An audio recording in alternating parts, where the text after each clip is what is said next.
Guys, welcome to my new session.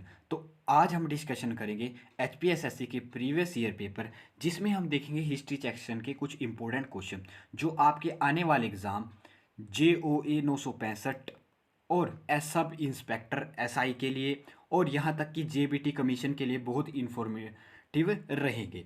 अगर आपने इससे पहले किसी भी सेक्शन की वीडियो नहीं देखी है तो आप चैनल पर जा सकते हैं। वहाँ आपको हर एक सेक्शन की प्लेलिस्ट अलग से मिल जाएगी। हिंदी सेक्शन, इंग्लिश सेक्शन और history section, economic section, geography section, polity section और यहाँ तक कि साइंस सेक्शन के सभी सेक्शन की प्लेलिस्ट मिल जाएगी और हर एक क्वेश्चन को हम डिटेल से डिस्कशन करेंगे। तो बढ़ते हैं अपने पहले क्वेश्चन की ओर। पहला क्वेश्चन क्या था हमारे पास,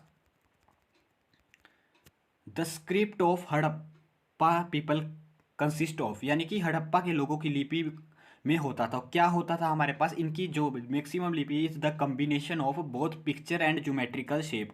ऑप्शन नंबर कैसा हो, सी हमारे पास करेक्ट आंसर हो जाएगा। चित्री और ज्यामितीय आकृति की संयोजन था। तो बात करते हैं आप संयोजन था और इनकी जो इस लिपि को कहा जाता है हमारे पास पद्धति को ब्रूस्ट ट्रोफेन कहा जाता है, ब्रूस्ट ट्रोफेन कहा जाता है। और इसे किस तरह लिखा जाता था, इन्हें क्या दाएं से बाएं की ओर लिखा जाता था। जैसे कि यहाँ से वर्ग से स्टार्ट होता था और आकृति ज्यामिति तक ऐसे लिखा जाता था, उल्टे को लिखा जाता है जैसे आज लिखते हैं, इसके विपरीत लिखा जाता है। और सबसे ज़्यादा जो चित्र थे इसमें मछली के चित्र पाए गए थे, आपने ध्यान रखना है इस हड़प्पा पीपल की कंसिस्ट में, यानी कि इसे कहा गया था ब्रूस ट्रोफेंड कहा गया था। अब इनकी जो कंसिस्ट करती है कौन सी, आपके पास गरुड़ प्लस गरुड़ गरुड़ शैली प्लस संस्कृत के मिक्सचर कहा माना गया है इन्हें, ठीक है। अब बात कर लेते हैं हम हड़प्पा संस्कृति, हड़प्पा से जो हमारे पास प्रमुख स्थल मिले हैं। तो हड़प्पा साइड खोजी किसने खोजी, दयाराम साहनी ने खोजी, रावी नदी के किनारे खोजी।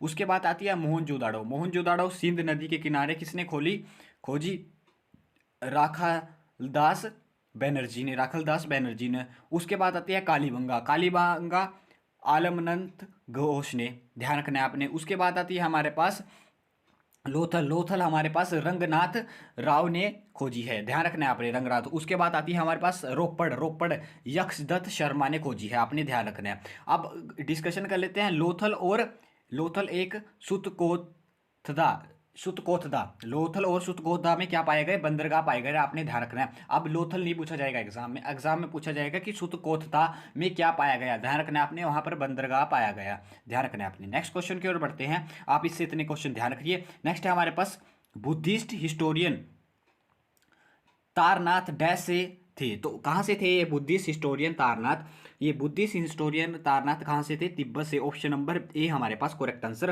हो जाएगा। अब बात कर लेते हैं हम इससे बनने वाले कुछ इंपॉर्टेंट क्वेश्चन के बारे में। तो बात आती है ये कहाँ से थे, तिब्बतन से थे और इनका जन्म कब से कब हुआ था, इनकी जो वो थी, ये थे हमारे पास तारथन, तारथन क्या थे, ये थे हमारे पास 5075 से, इनकी जन्म जो दे थी 1534 तिब्बत में। अब इसमें क्या हुआ था हमारे पास, वॉज लामा ऑफ जोंगनांग स्कूल, ठीक है, यामा ऑफ जोंगनांग स्कूल। और कब मनाया जाता है इनके इसको हिस्टोरियन को पद्म संभव के बर्थ पर, ध्यान रखना है आपने, ये कब हुआ था, पद्म संभव के बर्थ पर मनाया जाता है, जो जिन्होंने तिब्बत और हिमाचल के कुछ एरियो में क्या किया था हमारे पास, बुद्ध धर्म का प्रचार प्रसार किया था, आपने ध्यान रखना है। अब बात कर लेते हैं हम बौद्ध धर्म की हिमाचल प्रदेश के कॉन्टेक्स्ट में। अब बात आती है लामा, लामा यानी कि आपने दलाई लामा को सुना होगा, वो अब हिमाचल प्रदेश में कब आए थे, ये क्वेश्चन भी काफ़ी बार पूछा जा चुका है एसपीएसएससी द्वारा। ये आए थे हमारे पास, ध्यान रखना है आपने, 1959 में। कहाँ आए थे, धर्मशाला के मैकलोडगंज में आए थे, क्योंकि वहाँ पर क्या हुआ था, तिब्बत पर क्या हुई थी, चाइनीज़ एक्टिविटी बढ़ चुकी थी, जिस कारण क्या हुआ, उन्हें शरण लेनी पड़ी, कहाँ पे, हिमाचल प्रदेश के धर्मशाला में, मैकलोडगंज में शरण लेनी पड़ी, ठीक है। अब बढ़ते हैं हम नेक्स्ट क्वेश्चन की ओर। नेक्स्ट क्वेश्चन क्या था हमारे पास, ग्रेट इंडियन फिलोसफर सरीकरा एडवोकेट, यानी कि महान भारतीय दार्शनिक सारिकर इसकी हिमायत करते थे। तो किसकी हिमायत करते, यानी कि किसको एडवोकेट किसकी बढ़ाते थे, तो किसको बढ़ाते थे, अद्वैत को बढ़ाते थे, ध्यान रखना आपने। अब सारिकर को एक नाम से और जाना जाता है, या तो उन्हें शंकराचार्य कहा जाता है या आदि शंकर भी कहा जाता है। और शंकराचार्य को किस का जनक माना जाता है? अद्वैतवाद का जनक माना जाता है। ये क्वेश्चन भी काफी बार पूछा जा चुका है एसएससी के द्वारा या किसी भी अदर एग्जाम में पूछा जा चुका है, आपने ध्यान रखना है। अब बात कर लेते हैं द्वैत। अब ऑप्शन में दिया गया है द्वैत।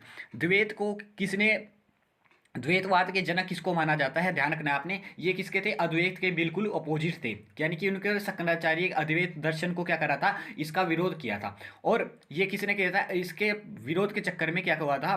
माधवाचार्य थे जो द्वैतवाद के जनक माने जाते हैं, उन्होंने क्या कहा था?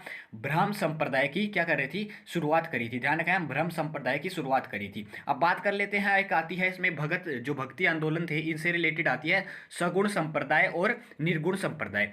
अब सरगुण संप्रदाय क्या होते हैं? सरगुण संप्रदाय होते हैं यानी कि आप एक फिक्स भगवान की, मान लो कि आपने विष्णु भगवान को पकड़ा है और विष्णु भगवान की पूजा करने लग गए हैं, तो वो होता है सरगुण सगुण भक्ति। और निर्गुण भक्ति क्या होता है? कि आपको सब में ईश्वर, अल्लाह या क्रिश्चियनिटी या किसी भी बौद्ध धर्म या किसी भी जैनिज्म में सभी को आप इससे क्या करना है? सभी से ज्ञान प्राप्त करना है और अपनी जो भक्ति है उसको बढ़ाना है। तो ये आता है निर्गुण भक्ति। अब इसके जो सगुण भक्ति के संप्रदाय के जो हमारे पास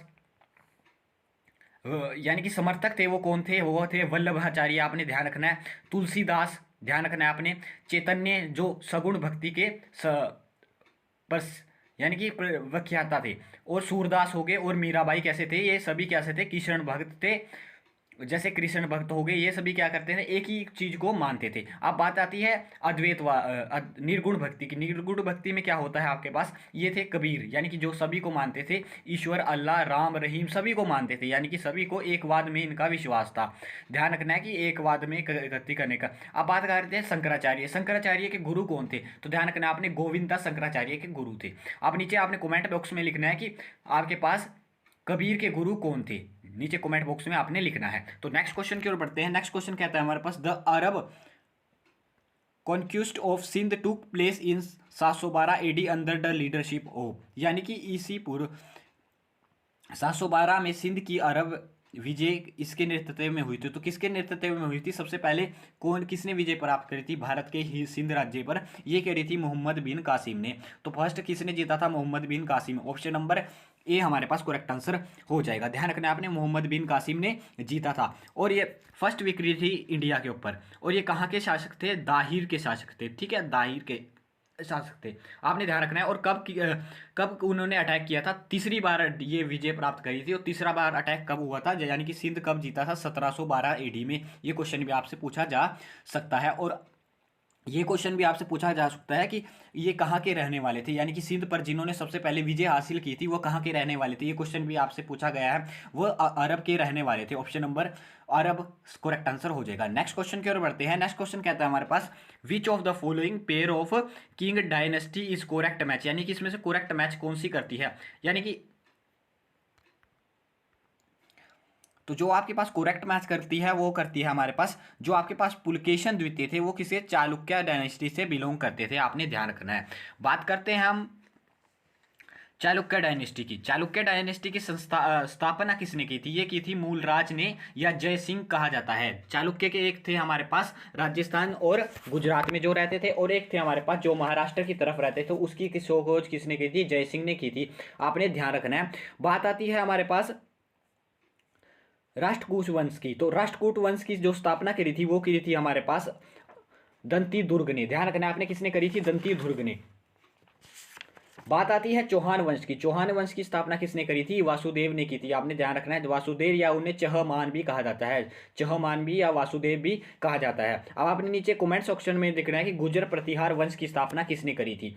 नीचे कमेंट बॉक्स में आपने लिखना है, ये आपका होमवर्क का क्वेश्चन है। नेक्स्ट क्वेश्चन की ओर बढ़ते हैं, आपने इससे इतना ध्यान रखना है। नेक्स्ट है हमारे पास कांची की राजधानी, कांची की डैश की राजधानी थी? चोलों की, बहमनियों की, पल्लव की या विजयनगर की?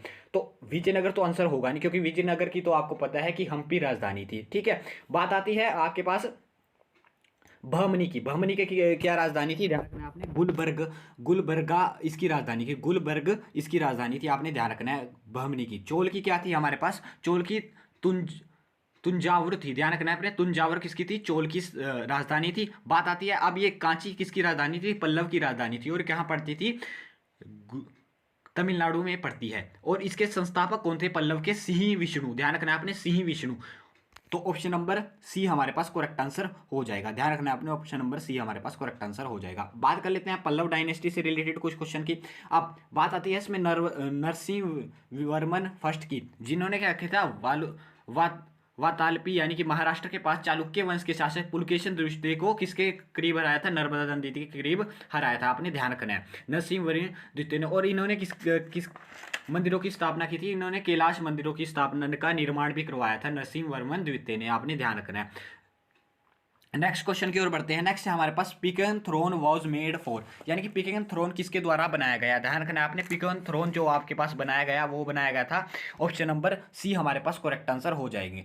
तो शाहजहां के द्वारा बनाया गया था। और इस पर क्या बनाया था? कोहिनूर का हीरा भी इसके ऊपर जड़ा गया था। अब शाहजहां को क्या कहा जाता है? शाहजहां को स्थापना कला का स्वर्ण युग कहा जाता है, यानी कि उसके शासनकाल को क्या कहा जाता है? स्थापना कला का स्वर्ण युग कहा जाता है।